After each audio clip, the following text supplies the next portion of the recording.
Buenas Promisers, Clippers, ¿cómo estáis? Arrancamos semana con un vídeo muy importante que yo de verdad os digo que tenéis que ver entero porque hoy os traigo toda la recapitulación, todo lo que sabemos de la historia pasada de Cruz. La he ordenado de forma cronológica, he hecho mis apuntes y nada, estoy aquí listo para contaros toda la vida de Cruz desde el momento en el que nace hasta que, bueno, hasta que llega el momento de arrancar la serie con el primer capítulo, que por cierto, ayer La Promesa celebró su segundo aniversario, lo siento, pero cayó en domingo y yo los domingos descanso. Pero no quería dejar de recordarlo hoy. 2 años y casi 3 desde que yo empecé a hacer vídeos de la serie cuando no se sabía absolutamente nada de ella y solo era ahí un anuncio al aire con un nombre y una ambientación que al final no fue la definitiva. Pero bueno, lo mejor de estos 2 años... Yo lo siento, la serie me gusta mucho, pero a lo mejor sois vosotros y compartir este momentito cada día con todos vosotros. Y bueno, basta de cursiladas, que yo me pongo muy sentimental enseguida. Vamos con la historia de Cruz, que esa de cursi sí que no diré nada. Recordad decirme en los comentarios pues todo lo que me queráis decir de esta historia y bueno, y por cierto, y resalto y subrayo, mayúsculas en negrita, en como lo queráis ver, todo lo que voy a decir son cosas dichas en la serie en algún momento durante los últimos 500 capítulos. No hay nada que sea inventado, no hay nada que sea una suposición, todo es 100% dicho de los personajes en la serie, salido del guión. Lo aclaro para que nadie se llame engaño y que bueno, que todo el mundo tenga claro que esto es oficial. Y sin más dilación pues vamos a empezar. Antes, como siempre, pues ya sabéis que soy vuestro Cienfuegos, vuestro Juan, el único y el original, el que sabe de lo que habla, y ya podéis ir dándole me gusta al vídeo y suscribiendo si no lo estáis para que sigamos creciendo y cada vez seamos más Promisers y más Clippers, que ya cada día queda menos para llegar a los 100.000. Igual que cada día yo me quedo, vamos, sorprendidísimo con la cantidad de Velums que compráis. Espero que disfrutéis mucho la lectura. Si lo habéis leído y os ha gustado, pues por favor dejadme las 5 estrellitas en Amazon, que me ayuda muchísimo, y también un breve comentario explicando por qué os ha gustado, que es lo que más me ayuda para que la novela llegue a más y más gente. Y ahora vamos con Cruz, con la historia de la marquesa de Cruz Esquerdo, que nació, sabemos, gracias a... bueno, ya lo diré cuando lleguemos a ese momento, en 1871. Así es, por lo tanto el personaje ahora tendrá unos 44 años, más o menos, alrededor. Sabemos que Cruz tiene la misma edad que Leocadia prácticamente, y bueno, sabemos que era hija de Juan Esquerdo y de una señora, su madre, de la que no sabemos absolutamente nada. Nunca se nos ha dicho nada en la serie de la madre de Cruz, ni bueno, ni malo, ni neutro. Por no saber, no sabemos ni el nombre, así que bueno, no me voy a detener mucho en ella. Sí que parece bastante evidente que murió cuando tanto ella como Eugenia eran pequeñas, y de hecho también, como nunca han hablado de ella ya en la vida que tuvieron cuando volvieron a España, se entiende también que murió cuando vivían en Cuba, pero como digo, no se ha dicho nunca nada. Supongo que los guionistas querrán guardar ese lienzo en blanco para cuando lo quieran usar o se les ocurra una idea interesante, pero bueno, que no sabemos nada de esta señora. Como digo, nació Cruz y muy poquito después tuvo que nacer Eugenia, no se llevan apenas nada, se llevarán entre 1 o 2 años. Y esa cercanía en edad pues fue lo que fortaleció tantísimo el vínculo de las dos hermanas, ya que se nos ha dicho por activa y por pasiva que Cruz, a la persona que más quiere, además de a sus hijos, es a Eugenia, a la que siempre ha cuidado, ha querido y ha dado todos los caprichos que ha podido. Como digo, las dos eran hijas de un indiano, de Juan Esquerdo, que en el momento de su nacimiento aún no tenía el título de varón de linaje. Esto es algo que siempre se presuponía y que Leocadia nos lo ha venido a confirmar. Pero no os llaméis a engaño, porque aunque no tuviesen título nobiliario todavía, no eran pobres. De hecho, quiero también que entendáis, no solo para esta historia, sino para cualquiera de la Promesa, que en 1915, 1916, bueno, en el siglo XIX y XX en general, no tener un título nobiliario no era sinónimo de ser pobre. Tú podías ser millonario, podías superar en riqueza a cualquier duque y ya está, y no eras menos. La nobleza no era tan importante a estas alturas. De hecho, precisamente si el varón consiguió el título de varón es porque tenía muchísimo dinero y quería, pues, digamos, el estatus que te otorgaba ser de la nobleza, y para eso pues hizo como muchísimos antes que él y compró su nobleza a un noble que tendría título pero no tendría dinero. Esto tuvo que ocurrir durante la década de 1880 en un viaje a Sevilla. Se nos ha comentado que tanto Cruz como Eugenia de niñas con su padre pues solían viajar a la península, supongo que para conocer sus raíces, y que además les gustaba viajar a Sevilla porque ambas leían mucho las rimas y leyendas de Bécquer. María Antonia, la amiga de Cruz, era de Sevilla, así que no sería raro que en uno de estos viajes, pues Juan Ezquerdo conociese al señor Gil de Ballesteros, el padre de María Antonia, que era entonces el barón de Linaja, y le comprase el título a este señor. Así es, por si alguien no se había enterado todavía, el barón de Linaja original era el padre de María Antonia, de la amiga de Cruz. Y aunque nada nos confirma al 100% que la compra del título de barón se llevase a cabo durante la estancia de la familia Ezquerdo en Cuba, para mí es lo que más sentido tiene por cómo nos han presentado la historia. De hecho, ahora veréis un poco más adelante cuando hable de cuando vuelven a España por qué tiene sentido que volviesen ya como varones. De Cuba, bueno, el resto poca cosa sabemos, más salvo que, bueno, que el varón era un esclavista, por supuesto, y que tener esclavos en su gran hacienda explica muy bien cómo tratan al servicio Cruz o el mismo varón cuando vivía, como si fuesen objetos o herramientas más que personas. Sabemos también que durante su infancia y juventud, tanto Cruz como Eugenia como Leocadia compartían las tres a una institutriz. También entendemos que Leocadia, si no vivía con los Ezquerdos, sí que pasaba temporadas en su casa, porque se nos habla de que, bueno, de que se quedaba a dormir, de que por las noches se escabullían Leocadia y Cruz a las fiestas de los esclavos, a bailar y a estar allí con ellos, pues de jarana. Así que, no sé exactamente por qué Leocadia tenía que estar en esa casa, pero lo importante es que lo estaba, y eso significará algo. Me gustaría conocer a esta Cruz, más simpática y distendida.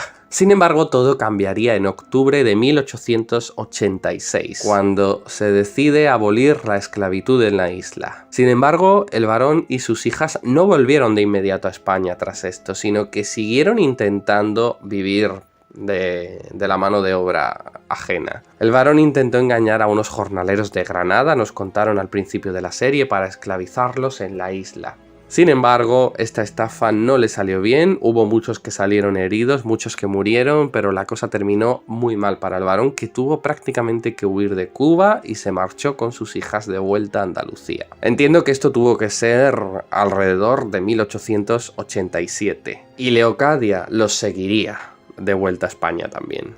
Se asentaron en Cádiz, en la ciudad de Cádiz, en Cádiz capital, y allí el barón de Linaja hizo amistad con el conde de Ayala y Mayor. No este conde de Ayala, sino su padre, el padre de Ignacio. Ignacio era todavía muy jovencito por esta época. Este matrimonio de condes, por lo visto, fue muy bueno con el varón, le ayudó muchísimo a entrar en sociedad, digamos, a conocer a los otros nobles, a conocer a la gente importante y a hacerse un nombre en la ciudad, y supongo que gracias a ellos también pudo comprar el palacete de Cádiz. Sin embargo, tanto el conde de Ayala como su esposa murieron trágicamente poco después, dejando a su joven hijo, a Ignacio, y a sus hermanas desamparados, por lo que el varón se hizo cargo de ellos y prácticamente crió a Ignacio como un hijo más. Es en esta época cuando Petra entra a trabajar en casa del varón como doncella, y por lo tanto es en este momento en el que podemos datar la edad tanto de Cruz como de Petra. ¿Por qué? Porque se nos dijo que Petra tenía 16 años cuando entró a trabajar para los Ezquerdo, la misma edad que la hija mayor, que Cruz. Por lo tanto, Petra y Cruz tienen la misma edad, y si Petra tenía 16 años en el 87 después de que volviesen de Cuba, pues Cruz también tenía 16 años, lo cual pone la fecha de nacimiento de ambas en 1871.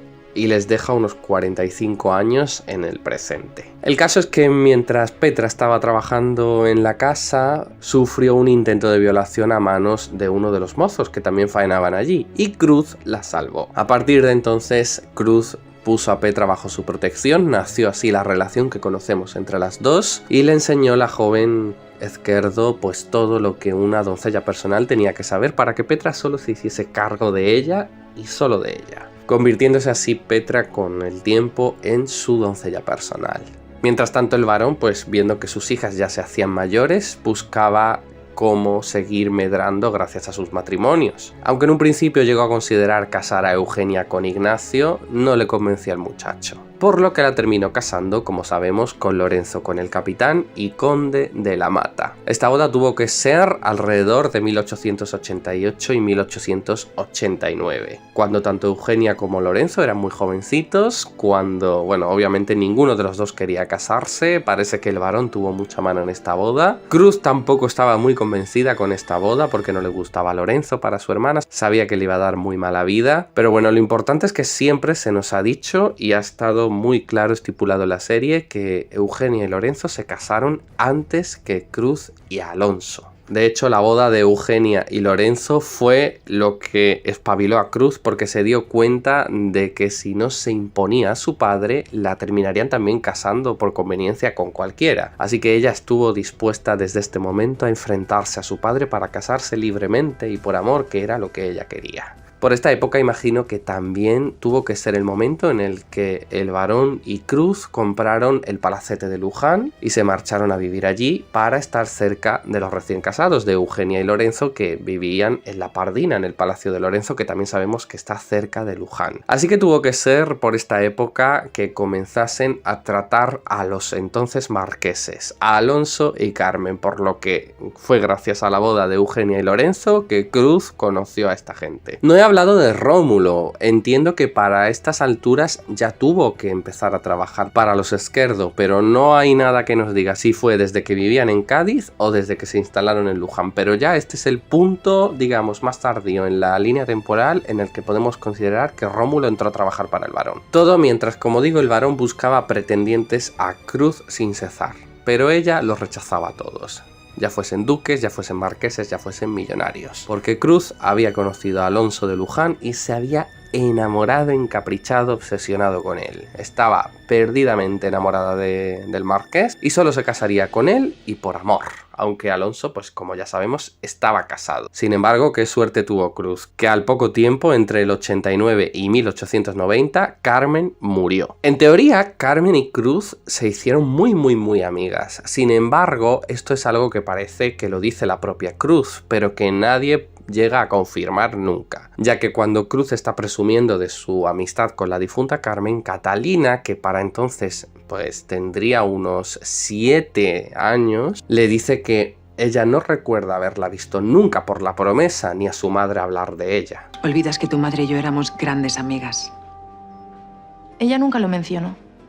Y lo cierto es que yo tampoco lo recuerdo. Pues así era.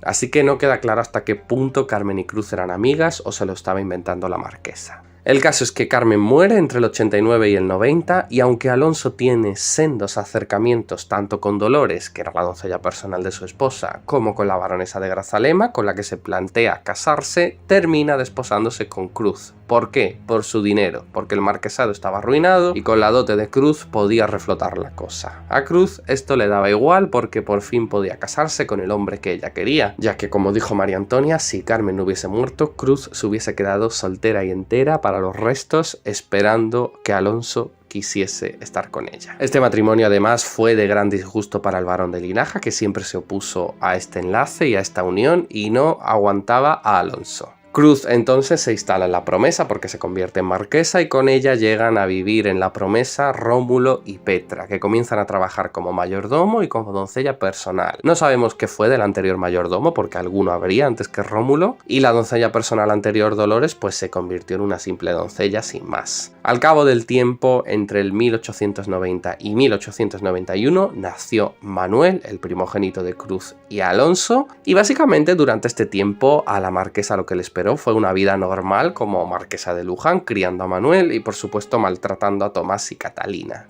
Durante estos años, pues tanto Leocadia como María Antonia, que se tuvo que casar también en algún momento por esos años, la seguían visitando y seguían frecuentando la Promesa porque llegaron a ser conocidas incluso por Simona y Candela. Por cierto, aclaro algo que he visto que hay mucha gente que ha malinterpretado porque decían que Alonso no conocía a Leocadia de antes. Alonso sí conocía a Leocadia. Lo que pasó es que cuando Leocadia se presentó de vuelta, él no la reconoció al principio, pero en cuanto ella le dijo su nombre, Alonso ya ató cabos. Así que sí, Alonso conoció a Leocadia en el pasado cuando, bueno, pues me imagino que después de casarse con Cruz la tuvo que conocer. Eugenia también pasaba durante estos años largas temporadas en la promesa porque Lorenzo, ya sabemos también desde hace poquito que estuvo casi toda la década de 1890 en Cuba, en ultramar, en la guerra. Hacia el año 95 Cruz tuvo a Leonor, casi al mismo tiempo que Petra tuvo a Feliciano con Ignacio, con el conde de Ayala, y llegamos así a 1898 cuando empieza, digamos, la historia de la serie, cuando roban a Marcos. La participación de Cruz ya nos han contado en la serie, esto, repito, nos lo han contado en la serie, fue llevarse a Eugenia a Francia para que pasase allí el falso embarazo, lejos de conocidos que pudiesen hacer preguntas. Se fueron con Petra además como doncella personal, así que ellas de ninguna manera tuvieron,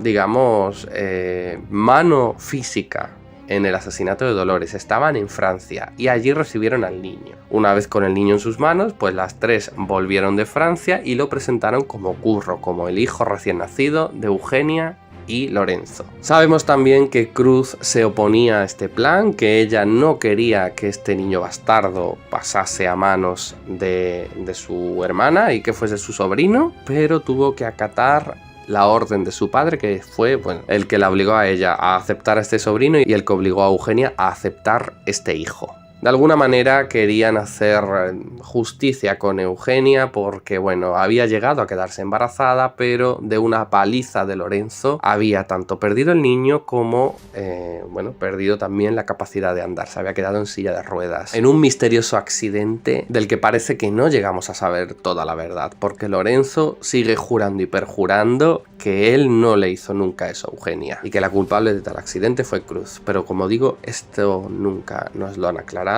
y yo a estas alturas no tengo mucha esperanza de que nos digan la verdad. Y con la presentación de Curro como hijo de Eugenia llegamos al punto máximo en la historia en el que sabemos que Leocadia continuaba siendo amiga de la marquesa y que sería poco después de esto que Cruz la mandaría matar. ¿Por qué? ¿Por qué lo sabemos? Pues porque se nos ha dicho que Leocadia llegó a conocer a Curro cuando Eugenia lo tuvo, entre comillas, que llegó a ver a su amiga con su hijo. Sin embargo, Leocadia no sabía que Eugenia había terminado en un manicomio, cosa que sabemos que pasó muy poquito después porque, bueno, por un lado, el robo de Curro y lo que le pasó a Dolores a Eugenia la desestabilizó mucho, y luego porque Lorenzo pues volvió de la guerra y empezó a drogarla para, bueno, hacerla pasar por loca. Así que tuvo que ser esto entre el 98 y 1899 cuando Rómulo fue a matar a Leocadia, pero le perdonó la vida, algo que además nos van a revelar hoy. Veremos a ver qué nos cuentan. Y entonces pues Leocadia huyó a Cuba mientras que Cruz continuaba con su reinado como marquesa, cargando ahora con un sobrino, pero triunfante de todos modos. Y el resto